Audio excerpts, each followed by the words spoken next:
Good morning, good evening, good afternoon, everybody out there in podcast land. You are in tune to another episode of Intrinsic Motivation from a Homie's Perspective. This is Hamza, and before we get started, I guess I should say a little moment of silence for all of those college students that are kicking and screaming. They thought they can run away and the virus wouldn't follow them, and now they got to come back home. What do you do? I know what we can do. We can have an author on here. Today, her latest book is Tigers Love Bubble Bath and Obsession Perfume. Who knew? And why does that apply to our college students? Well, I think it would definitely behoove you to listen to this podcast because we're going to talk about having a hobby or two is good advice for living a happier life. And it could also be life-saving. And it may lead you to your next phase in life that you do not know about.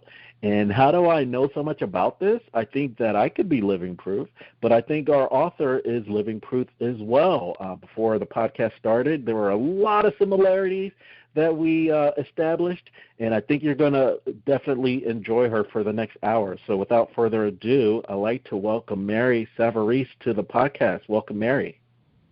Thank you so much. It is truly my pleasure to be here with you, Hamza, and what a wonderful introduction. Thank you so much. Absolutely. And did that resonate? Me, for my personal story, I was in the Big Brother, Big Sister program for 10 years, and my little graduated from high school early because of Corona this year and went away to school. Yeah.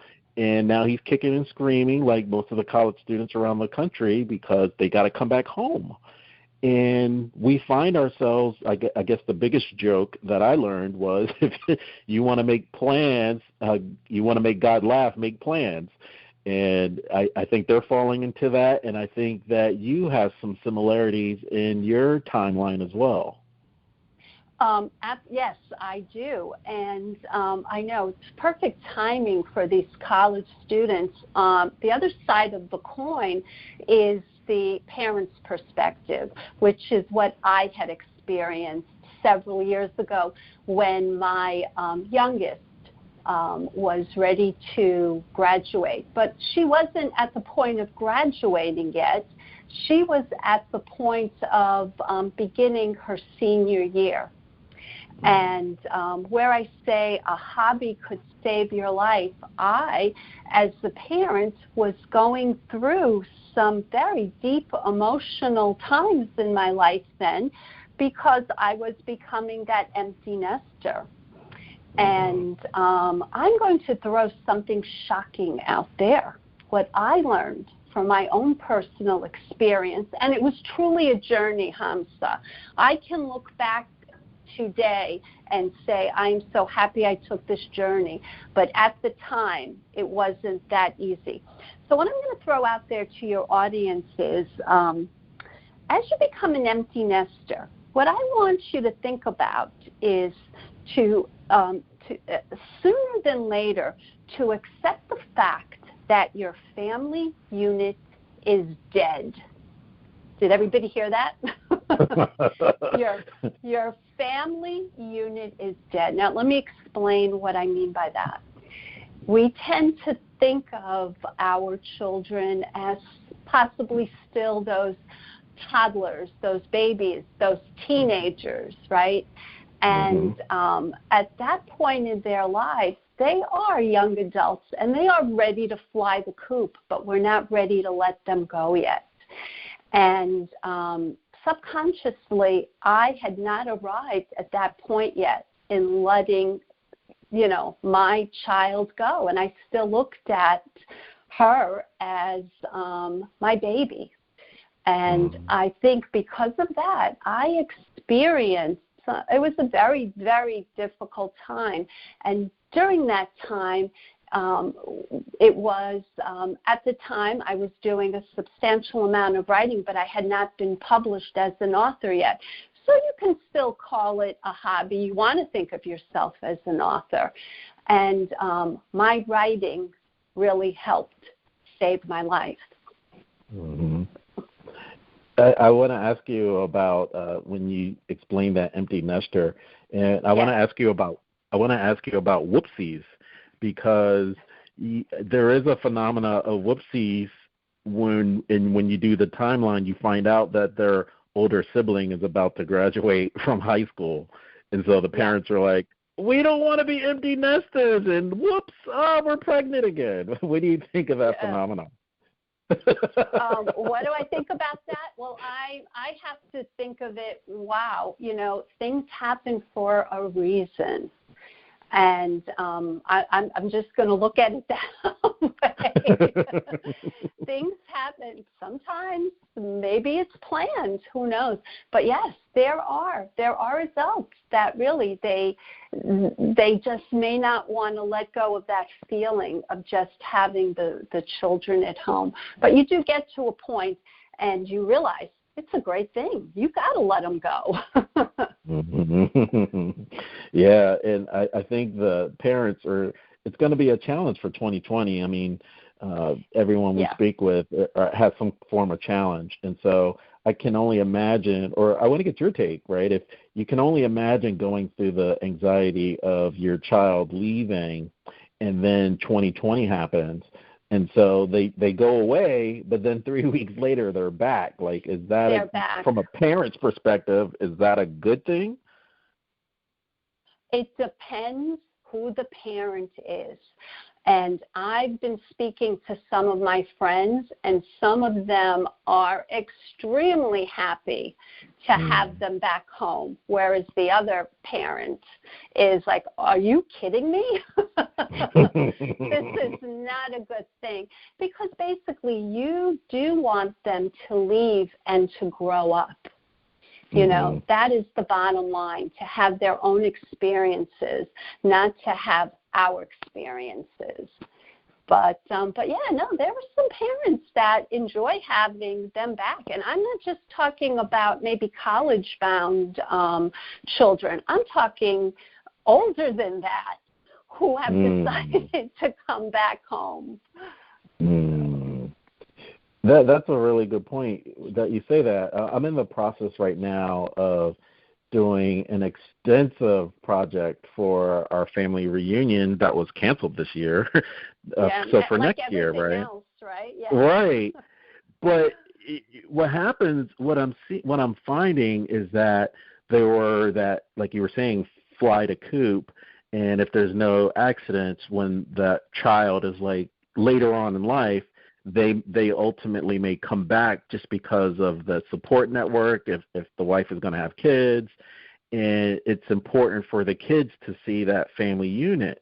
And it seems like we had to go, I mean, before, since we're both from the Northeast, there was a time where people kind of lived there their whole lives. And then there was a stretch where people were spread out across the country. Do you think that we're going to come back to having a stronger family unit because of what's happening globally? I think this virus is bringing families closer together, more so than what we expected.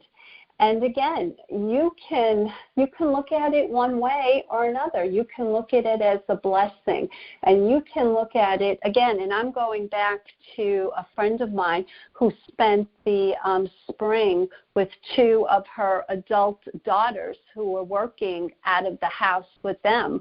And I mean, they hadn't done that since they were together as a family in high school. So, yeah, I mean, but again, you're dealing with another adult. But I think when we look back, and there will be a lot of memories.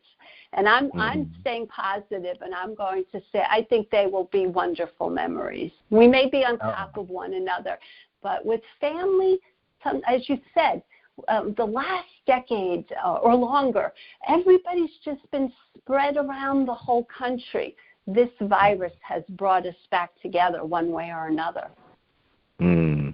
Now, being from New York, I have to ask this question also. Yes. And I always give a shout out to the, the March 2002 babies, because the March and April babies, because 2002, what happened in 9/11, everyone's like, oh, my goodness, this is so major, and we're going to change lives, right? And, oh, my goodness, before I was too busy to have kids. Now we're going to do it, right? But, like, the middle of 2002, everybody went back to their regular scheduled program.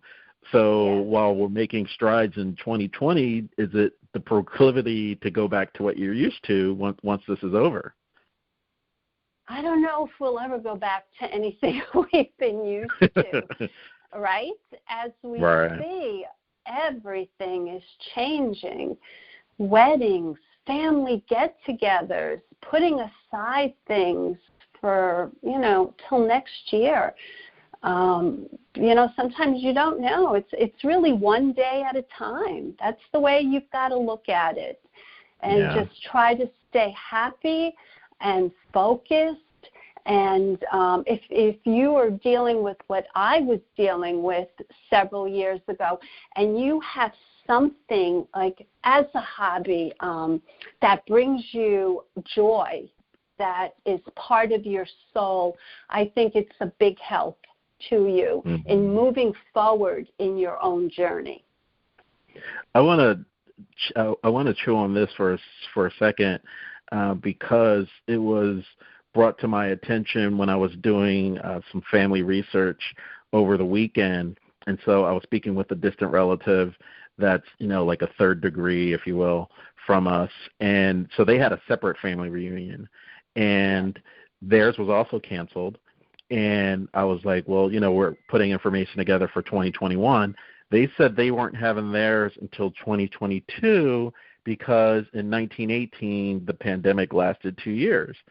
So, right, so that's what I'm saying. I actually say it out loud.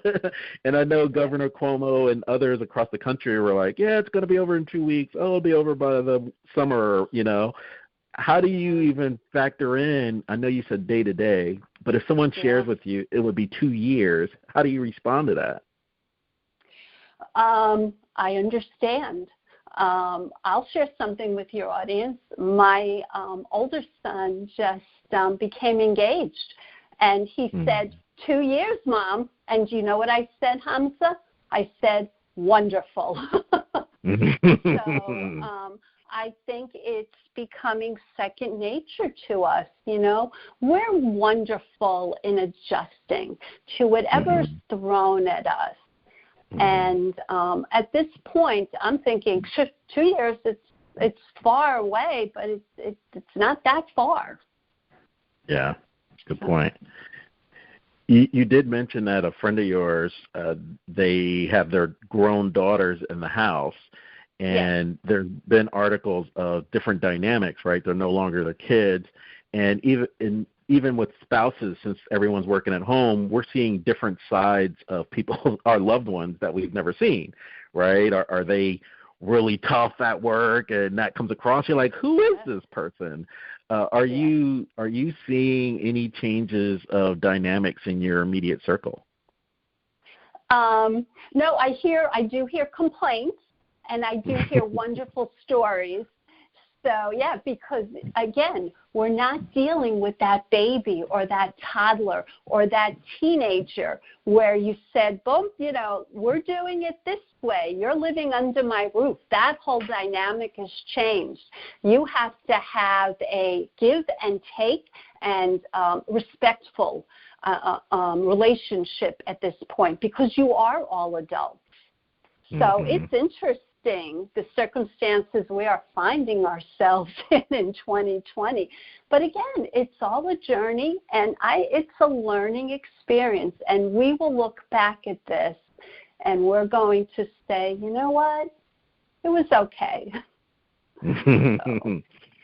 I agree. And it's interesting when you said we get I was taught that it was a spiritual 4x4, right? So the universe usually whispers to you, and the more you don't pay attention, then there's this big bam, right? And so you were an author or author on paper, but it was actually your daughter leaving that kind of pushed the envelope for you. And for this year, when the pandemic first happened, people were like, "Oh, we're going to be in the house together." Okay, you watched everything on Netflix. Now I don't have any hobbies. Like, how do I speak to this person next to me? So I'm asking how to have a hobby or two. What was it that actually pushed you to, like, oh my goodness, this is really something? What pushed me to bring my writing to fruition? Yeah. Is that basically it was a publisher coming back to me after many, many years of rejections and saying, "Mary, we're interested in your mystery romance with a spiritual twist." And at that point, my hobby, which got me through a difficult point in my life, and I'll explain why, because one of the things you deal with when you're going through a difficult point in your life, you could be dealing with a tremendous amount of anxiety. And when you have this anxiety, you seem to just be concentrating on yourself. One of the benefits of having a soulful hobby, something that makes you want to get up in the morning and just get to that hobby, it will take your mind off of you and your issues. It frees you, and that hobby will then just take wings. And it was just a wonderful, lucky streak at that point. But it took me many years to get there. It didn't happen overnight, Hamza. So my point that I'm trying to make is the hobby of writing for me and my goal to become a published author really helped me through the difficult time, because it took the point of interest of myself away from me, and I could just concentrate on something else that I love to do. Absolutely. And you did bring up something, or you brought up a couple of things, but one of which was an older paradigm of actually waiting for a publisher. And so was there always the intention to go the traditional route versus today where there's so many self-published books? Well, yes, I was hoping and praying for the traditional route to go. And after many, many years of rejections, I just said, okay, I'm going to try again. I'm going to try. And you, as an author, you get used to rejection, and you're just hopeful for the next one. But I had the book that was published was actually my fourth manuscript. So as I would deal with one rejection after another, I would push that manuscript aside and go to my next idea. But if you are trying the traditional route, and it's taken many, many years, absolutely. Nowadays, self-publishing has taken on its own, life force. And there are many successful self-publishing authors out there today. Mm-hmm. One thing that I really liked is that you get used to rejection. And, I guess there is a saying that if it comes too easy, you don't appreciate it as much. And so if you're getting a hobby or establishing one or two, are there not matrices, but are there like landmarks that you have to say as far as goal setting, like I need to get this published at 6 months or a year? And if it's not, like, what kept you going by receiving? Because when you reach out on your own, you're going out of your comfort zone, and so you don't know what the market's even wanting yet. So what happens in 2020, or I would say, in my opinion, the last decade or so, since 2008, people are out of their comfort zone, and they were used to, go to work, go home, work out, go to bed, do the same thing. And now I'm doing something I love, but it sounds like different gears, emotionally, physically. Are you dealing with all that as well? Yeah, one of the things that kept me going is that writing for me was part of my soul. I have all these ideas I would keep in my journal, and I would say, okay, I'd love to start with a title. as you can see, my quirky title, and for me, the quirkier, the better. And the joy of just getting up every day and these ideas coming to me. And having a hobby doesn't mean you have to be a writer. It's, what makes you happy. I mean, you can have a hobby being a gardener. You can have a hobby volunteering. There's something that gives you this intrinsic joy that just makes you want to get up every day and continue. And sometimes these wonderful hobbies can become a career change for you. And, it's just, I always say it's written in the stars. So may not be happening today, but it may tomorrow. One thing that I think is sad, but I think it's good too, and I want to get your take on it. You said that you wake up in the morning like just excited. Yes. Do you ever go like, I know we're human, but sometimes I think it's sad that we have to sleep. Like you're like, oh no, I don't want to go to sleep. I got so much more to do. Are you going through that side also? Well, absolutely. As a published author, I would just love to sit and write all day. But in today's world, you have to be on social media. You have to do a tremendous amount of marketing. So there's quite a bit of work involved in pursuing my hobby. So, but what I love the most is to come up with a new creative idea and start watching it come to fruition in a manuscript, a novel. And I write fiction. So that's where my joy lies, is where it will take me. And what happens when you sit down at my laptop, I'll write a sentence, and the sentence will become a paragraph will become a page, and then you go on, and before you know it, you may have 30 pages, but your initial idea may be changing along the way, which is exciting too. So. There's so many questions I want to ask you about that. The first of which, I want to ask you an author/artist/entertainer question.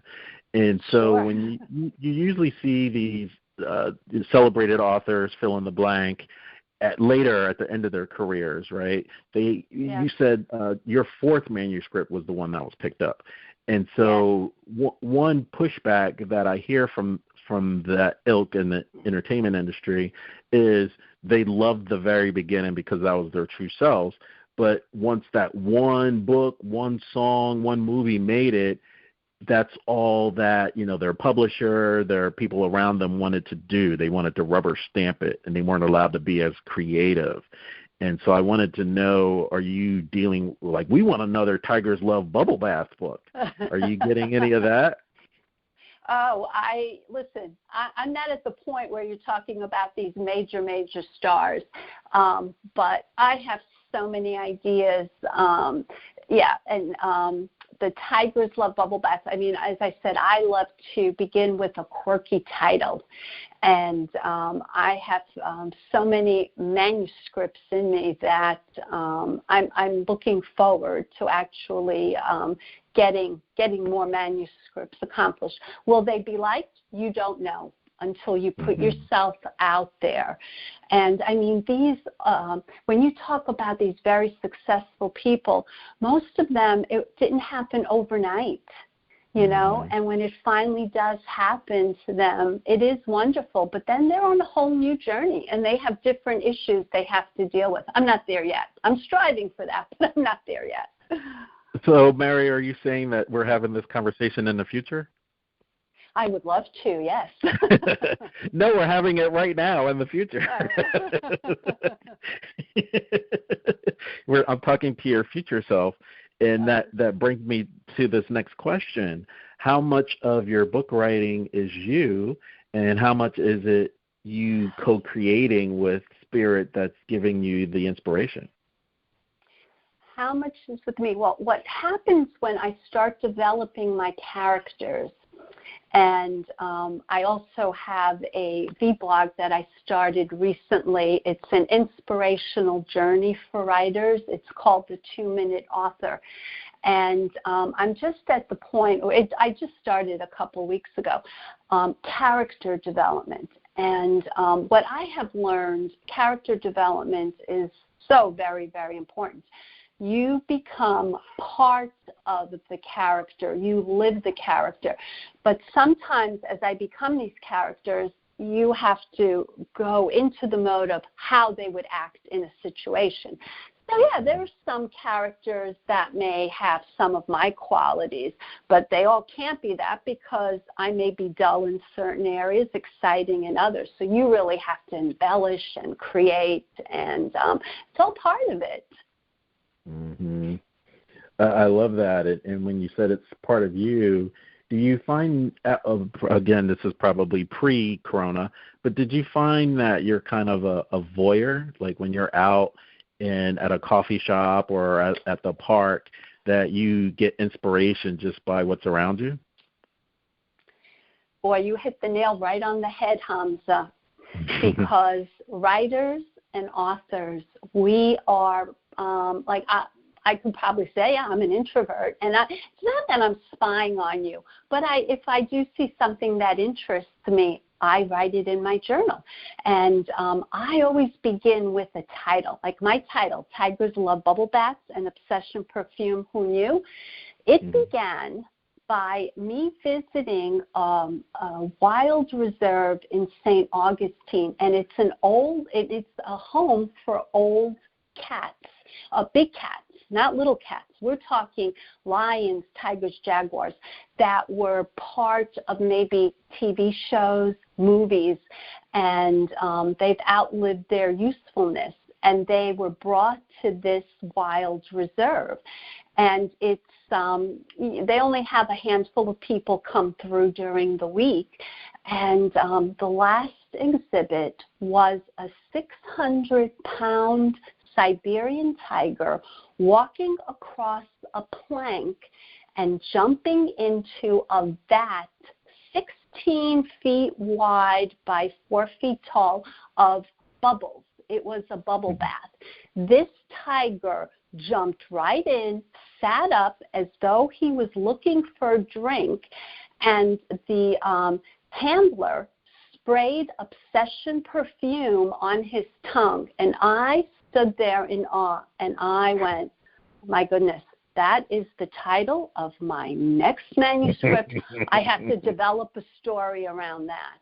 So, yeah, we're always looking, and we're getting ideas, and that's really, that's the way it works.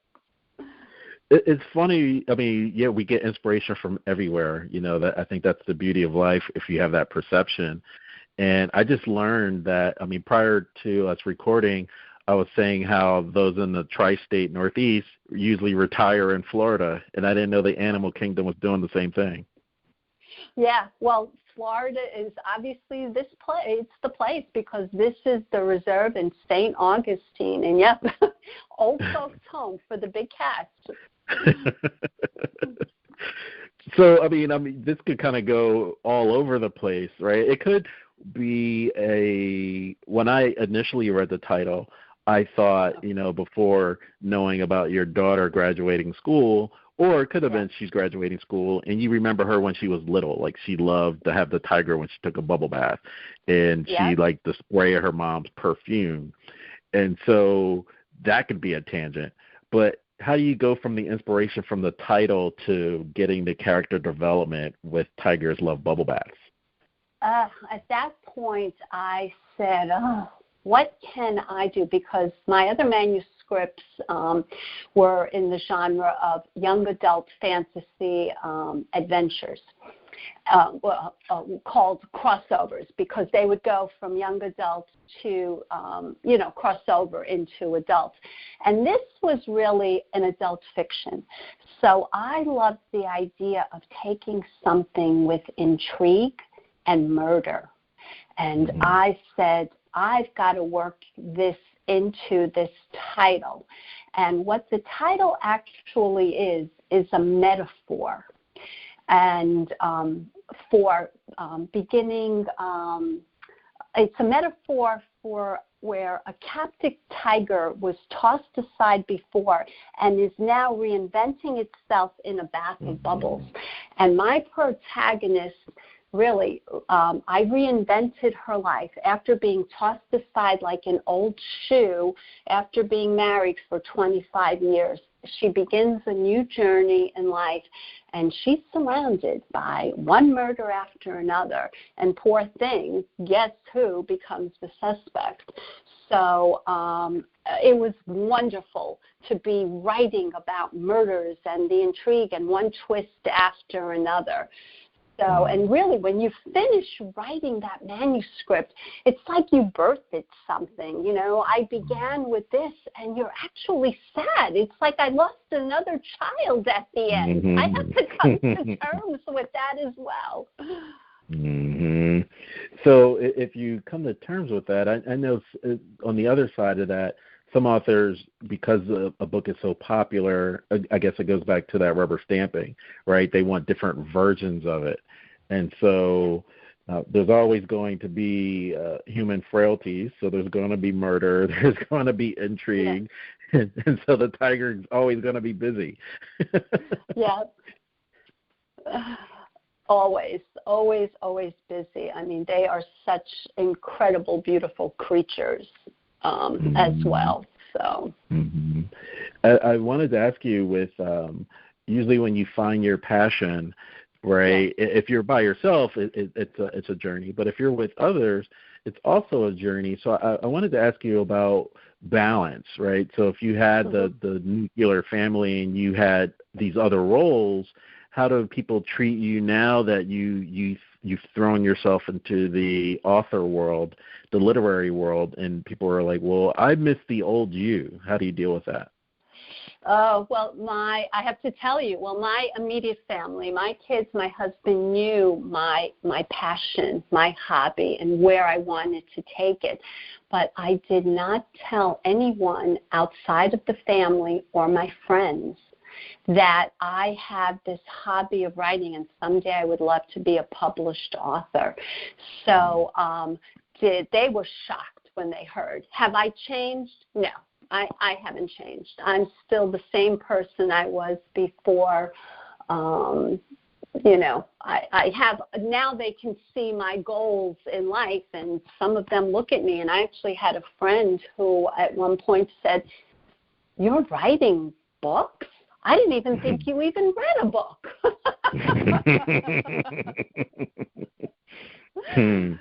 So, because I do like to read, but my head was always into my laptop creating. So. But I think what you just uncovered was a spiritual principle. So I want to get your take on that, because there's one school of thought of, this is your baby, keep it to yourself, and you don't care what other people think. And then there's others that's, I want to tell the whole world, and it's not ready. So then it may take longer because of the yay and naysayers. Yeah, you're going to have family and friends that are going to be very supportive of you, others that are going to be jealous of you, and others that are going to say, don't even bother. And you know what? Listen to your heart. Listen to yourself. And it's so important. Do not give up.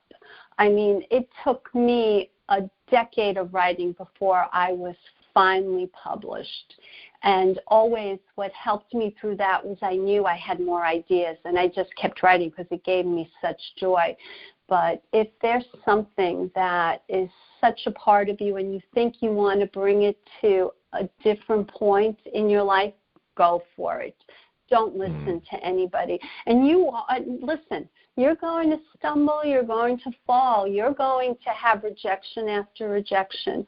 But if it's your dream, don't give up on it. So earlier today, I was watching Sadhguru. Are you familiar with him? No, I am not. But I'm not. He's great. He's a guru out of India, and it's kind of like, it feels like a resurgence of the 60s where, there was this openness. And so this guy, he's jet setting with Silicon Valley types, Wall Street types, and middle America, like everyone. Yes. And Yep. in the video today, as it relates, because there's no accidents, I'm like, why am I watching this today? Oh, it's for Mary's interview later. And he was talking about sin. And the greatest sin that can happen to a human is to have this joy, this hobby that you love doing, and the universe is going to respond. So when the universe responds and gives you those avenues, and then you don't take it, that's the sin. So yes. How do you feel about, or I want to get your take on, everyone has a book inside of them, everyone has a hobby, everyone has their life path, but when that path is presented to you and you don't take it, what's your take on that? Oh, I love the point that you hit. Yeah. Gosh, if it's right in front of you, I have to say, if that path, I mean, nothing is just thrown at us. I mean, don't you feel, Hamza, that we have to work so hard for everything in our life, right? So if it's, my gosh, if something would be thrown in front of me, I mean, take it, you know, and run with it. But I think most of us have to work so hard to get anywhere, to be successful, right? I mean, how many people is it thrown at, right? Yeah, and it's, you know, that, and that's another thing what you were saying about 2020 being great. I hold that same opinion when you look back on it, right, when we're going through it. Yeah, and maybe not now. Maybe not, right. Yeah. And I can only, I got punched in the stomach once when I had my appendix had burst, and I said it was the male version of. Yeah. I said it was the male version of pregnancy, and so I got punched in the stomach for that. And so the other punch I would get for what I'm about to say is when you're going through labor, you don't like that point at that time, but when the baby's born, you really, you know, it was worth it. So we're in that state now, and that's why I was talking about that sin, because I believe self-sabotage is a thing. And there are people that are, I guess the best example is you think of an idea and then you don't do anything with it. And 6 months later or a year later, you see a commercial about it. And you're like, I thought of that. And so what's your take on the universe being abundant and it's up for grabs for those that want it? Yeah, I think it is hard. You know why? Because we are afraid of failure, you know, and that can be at many times. You know, you have to take such a risk maybe with this idea that you said, and you'll see it 6 months down the road. But you've got to sometimes, you know what? When I look back and the things that I've jumped in head first and not thinking, or what is it? Not feet first, right? But head first. Sometimes those are the things that have actually worked out for you, because, I mean, I have this saying, you know what? It's already been written in the stars. So that universe is helping to get you there, maybe one way or another. And you may get there. You're going to have difficulty, you're going to have joys with it, you know, but usually what keeps us from doing something is your fear of failure. So if you can just rise to that and maybe start small, you know, take a chance, something small. Don't give up your day job. So. One thing that we were talking about before we started, and I said I was a big fan of Louise Hay. And for those unfamiliar with her story, is her big break, the Oprah effect. I think she was like 55 or 57 years old. And so one of your credos is it's never too late to start over. So what do you say to the person listening, like, well, that's Mary's story. I'm fill in the blank, 70, 80, 60, 30. Somebody at 25 may say it's too late for me to start. So what do you say to that person of all age groups that holds that opinion? Do it. Listen, The key to it is what is going to make you do it? Your love of this idea or this hobby. No matter what age you are, jump into it. And you know what's going to happen. If you're older, you're going to feel like you're 30. If you're 30, you know, start small or whatever. And, you know, the joy you're going to get from accomplishing something, I mean, it truly is unbelievable. When we are handed something, you don't appreciate it. But when you've earned it, boy, does that make a difference. And you're never too old. I love to hear stories about somebody who's in their 90s and getting their college degree or doing this. Life is a journey, and you need to live it, you know? Mm-hmm. Absolutely, absolutely. And for you one thing on your site, you talk about what's God got to do with it and taking a little time with the divine. What does that mean exactly? What does that mean exactly? I believe that each of us, and you've probably heard this before, so I'm not the first person saying it, He has a plan for each of us. And I think that plan is to really something that will give us joy, a life filled with joy. And I truly believe that is what the divine has in store for each one of us. So if you can rise every day and just, you know, try the hardest thing, and especially at this point in time, and, you know, people will say, what, are you kidding with everything that's going on? You know, if you can find a little positive, you know, you look at your children, you know, their innocence.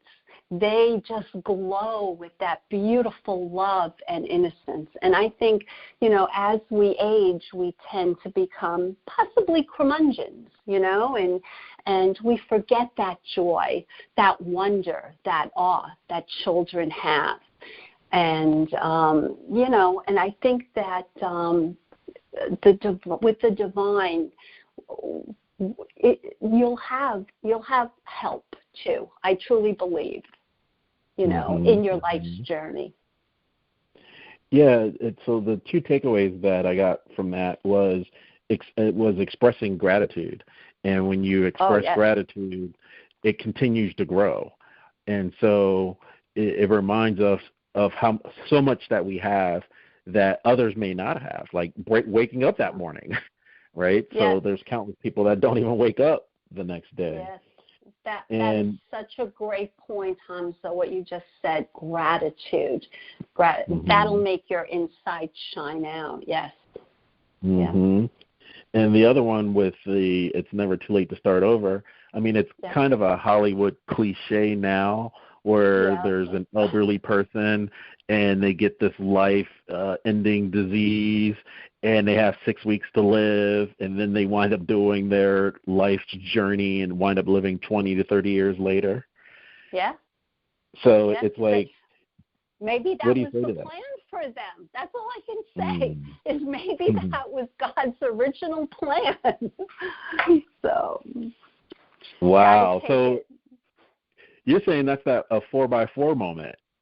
Yeah.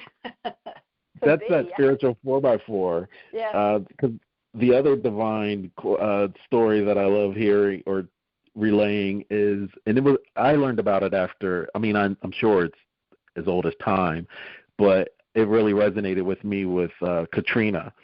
And when Katrina happened, there was, you know, all the flooding and stuff in New Orleans, and this guy's house was flooded, and he was on his roof.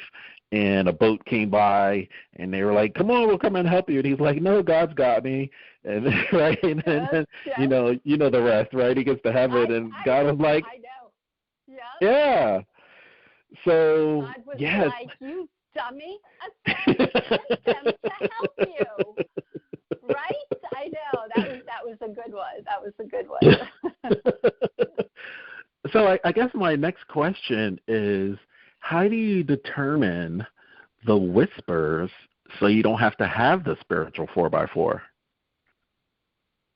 How do you determine the whispers? Oh, we all have those whispers, I think. Again, it's something that pushes you and may not let you rest. There's something that is, it's like a monkey on your back. I need to do this, or I need to do that. And that's why I think I had said sometimes like anxiety may become your friend. And it's like it's not releasing you until you figure it out. And that may just be that whisper within you. Mm-hmm. So let me ask you from a parent's perspective. Okay. You've gone through this, right? You've gone through this. You have a great story to tell. You're on, the bestsellers list, and you've done countless podcasts, and you're a household name, and all of this is great. But 5 years from now, your daughter or your son's going to drop everything that they were doing because they have this burning desire. How do you support them as a parent, knowing what you've gone through, but you want the best for them? Yeah. You know what I say to my kids? Listen, go for it. Go for it. I'll help you as much as I can. But if you have this dream, I think one of the hardest things you may face as you age, if you don't go for that dream, you will regret it. So I am very, very supportive of them. You have a dream, go for it. Mm-hmm. Oh, absolutely. Thanks for sharing that, because I think it needs to be. It's understood, and I think parents would think it was understood, but sometimes they're like, well, I don't want to let my parents down, right? And as you said, time flies, and the next thing you know, you're 95, wishing that you had taken those steps. Right. So. Right. I do want to ask you, since, I love movies, and unfortunately the movie theaters have been closed, and I'm not going back tomorrow because I think tomorrow AMC is charging like 15 cents when they first started. And I'm just like, no, I'm going to wait. But one thing, when the trailers start, they always say that silence is golden. And I've always loved that term. And to some people, silence is deadly. So you got to fill that dead air. What's your take on turning off all of the electrical attachments and just enjoying the silence? Yeah, well, Hamza, I'm sure you know yourself, in the society we live in, it is hard to turn off your iPhone, and with social media and everything else. But I'll tell you something. A couple of weeks ago, I was able to turn everything off because where I lived, we had the tropical storm that came through, and it brought down trees on power wires. So for 4 days, we were forced to, was that a blessing or what? We were forced to not have TV or, and you couldn't charge anything, because of COVID. So I would be driving around in my car trying to get a little charge on my phone. So was it great?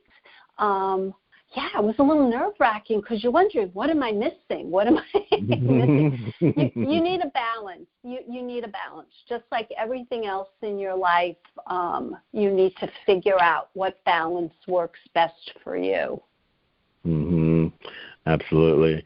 And I remember here in Georgia, we have it's kind of laughable, but we have these snow days where it snows for 1 or 2 inches and the city shuts down and the trees fall. And everybody laughs. And I just had that picture where you say everyone's in their driveway with their cars running so they could charge their phones. Exactly. That's all we were doing, was sitting in our cars at the foot of the driveway charging our phones. Here's the big question, though. Yes. I think that you've come to this conclusion too, but so what did you really miss? Yeah, you're right. What did I miss? I missed some TV. Honestly, nothing. As long as I knew everybody was good and we were fine, you knew things were just going to come back to normal. And I guess that's kind of what we're dealing with in 2020. You know, everybody's scared. You know, you take it day by day, but you're going to be fine. You know, have faith in yourself, have faith in God, you know, say a little prayer. Everybody will be fine. We're going to bounce back, you know, and we will have gone on this journey together. And I believe we will have learned a lot. And hopefully many of us, you know, the family will become that much stronger. Mm-hmm. Yeah, the thing that that resonates is the important things, like you just said. And sometimes I guess that could be that 4x4 too, because even though we're talking about it, I'm just like on pins and needles trying to imagine another 4 days off with no electricity or anything. Right? No, exactly. It was a good thing that we had sunlight for, you know, 15 hours in the day. But yeah, again, you have to adjust. And what are we best at? We adjust. So. And from an education standpoint, I guess I always look at it as like a teaching. Like if you had younger kids and you had 15 hours of sunlight, like people didn't always have laptops or televisions. They went to bed when the sun went down. It's just kind of to express gratitude again of how life has continued to grow, and it makes you appreciate what you currently have. And so that's my next question with the book out at this time, and usually there's speaking engagements and flying all over the place. Like, what's life now? What's life like now for Mary? Are you doing a lot of video chat? I mean, Zoom? Just like it is for everybody else. Life is upside down, right? Zoom. A lot of book groups. If there's anything that's continued, everything is Zoom. Library groups, Zoom, which is wonderful. You know, it's a whole new medium, right? But there's nothing face-to-face, except, unless you're doing it on Zoom. But, yeah. So, let me ask you the other side of that, because as we compare, right, that's all we can do. So in 2020, we're trying to compare it to 100 years ago, or, you know, so in that same vein, I'm thinking 2008, 2009, when the economy was going through its correction, a lot of people didn't travel, and I was a heavy business traveler. And we found that we saved so much money by not traveling. And I know we're still human, and we need that human interaction. But are you finding that life is more efficient for you because you're not stuck at an airport and missing your layover? And do I find that life is more efficient for me? I don't know. It's like, it's certainly not the way it was. I do miss things the way they were, you know, where you can just get on a plane and just fly to a different state and not have to worry about whether you'll be allowed back in. You know, those are the things that I think we're finding difficult. Technology, look how technology has made things, has improved our lives in the sense that where we had to maybe be there physically, now we can do it via Zoom or, you know, on the laptop through Skype or whatever. So we're learning. This is a learning curve for every one of us, Hamza, right? And, you know, it'll give us strength. So. That's not my last question, but it just made me think of turning into a pillar of salt. So how important is it to keep our eyes on the prize and keep moving forward versus, in the olden days, 3 months ago, in the olden days, it's a survival of the fittest, it sounds like right now, as far as mindset. So is that the best way, or will the people that you know they are constantly thinking of the days of yonder, will they be left in the dust? I'm sorry, I missed that. Will who be left in the dust? If you don't move forward, you mean? Right. Yes. If you don't move forward. I think everybody's dealing with this in their way. So I really think, depending on who you are, we're moving forward the best way we can, at this point in time. Yeah. So, I think that's the biggest takeaway. You're taking it one day at a time, and like you said before, if it's written in the stars, then that should keep your faith going for sure. So as far as the agenda for next, you have the Tigers Love Bubble Bath and Obsession Perfume. Who knew? Yes. Where can we get that, and what's next for Mary? Thank you so much. Please visit my author website, which is www.maryKsaverese.com, and that can lead you to where the book is sold in many different venues. I'm in local bookstores and Kindle, hardcover, softcover. And where's my journey taking me? My journey is taking me to a trilogy, a young adult trilogy, which is a fantasy adventure called A Crossover. So that's my next adventure, my next journey, is to have that come to fruition with my publisher. And that I thought that was my last question, but my other question is with publishers. I know that there is a big push for the young adult niche. And so you seem so comfortable in it. Was it Kismet? Was that the serendipity that they aligned perfectly for you? When I've always had ideas, always put it on the back burner, where you say, don't wait too long. What was the Kismet for me? Putting it on the back burner. I'm going to write a novel. I'm going to write this. I'm going to write the novel. And it was the youngest child that years ago, that decade ago, when we walked into a bookstore, and she went toward this new category of books titled the genre, the young adult. And I kind of walked away, did my thing, and came back, and I said, well, what are you reading there?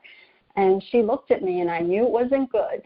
And at that point, I said, honey, this is not a book for you. Now, young adult spans many ages, okay? You can be looking at 12 to 30 is considered young adult. So at that point, I said, that was the Kismet. I said, I have that idea, and within a year, I wrote my first manuscript. So that was the spark that got me started and just helped me through life's journey as my hobby at that point.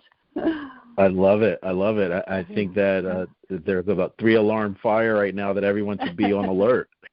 There's so many nuggets, right, that are around us, and it's just for us to kind of be aware. And you definitely took it by its horns, and the hobby became a whole new lifestyle for you. So, hats off to you for that. Thank you, and it's within each one of us. It truly, truly is. And with that, you have just been in tune to another episode of Intrinsic Motivation from a Homie's Perspective. This is Hamza, Mary Saverese. It was a pleasure. Let's definitely stay in touch. Oh, absolutely, Hamza. This was so enjoyable, and I truly, truly mean that. Just such a wonderful time. You're wonderful at what you do, so it's definitely, you have the gift as far as I'm concerned. Thank you. And maybe we'll see each other in St. Augustine at some point. That would be wonderful. Take care, Mary. Thank you. You too. Thank you, Hamza.